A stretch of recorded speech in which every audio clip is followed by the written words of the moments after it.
Josefina Madeira da Costa reta na oportunidade de assumir cargo, ministra Assuntos Parlamentares e Comunicação Social, substitui Francisco Jerônimo da Costa durante horas rua. Cerimônia entrega poder a Josefina Madeira da Costa, onde assume cargo ministra Assuntos Parlamentares e Comunicação Social, oficializa o edifício MAPCOMS, Palácio do Governo dele, sexta-feira semana. Josefina Madeira da Costa, labarik ho idade sanolo racing neng, estudante 10º ano, Escola Secundária Colégio São Paulo, posto administrativo Aileu Vila, município Aileu. Josefina Morris e aldeia Bercati, no gosta canta, onde prensa em atividade mamuk. Hafo em simuknar Josefina Madeira da Costa, sente contente retang oportunidade ne, onde aprende desenvolver niang. Sente contente, tambah retang oportunidade ini, bela aprende no desenvolver.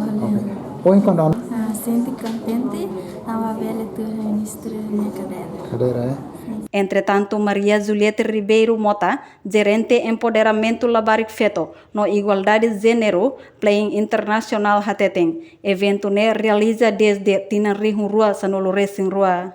Desde início, Playing Internacional ne esforço, serviço hamutu colabarik feto sira, onde envolve siraniaan, atu retam vantagem ba sirania futuro.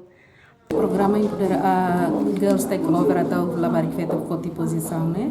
A minha plano desde 2012, a minha sempre celebra evento dele. E daí nós plano Timor-Leste de, mas plano em 71 nações, né? A minha celebra Lorong e daí, a minha foi a oportunidade de Labarik Feto Sira, atu bela Koti Posição, atu bela aprende, no mostra o ensaio Sira bela aprende com a foto de decisão, aprende desenvolver serniang o Hanoi nebe matrítica.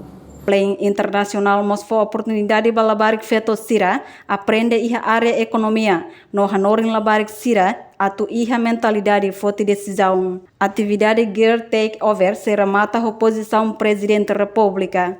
Reportagem Marquita da Silva, Sabina Sansa, Televisão Timor-Post.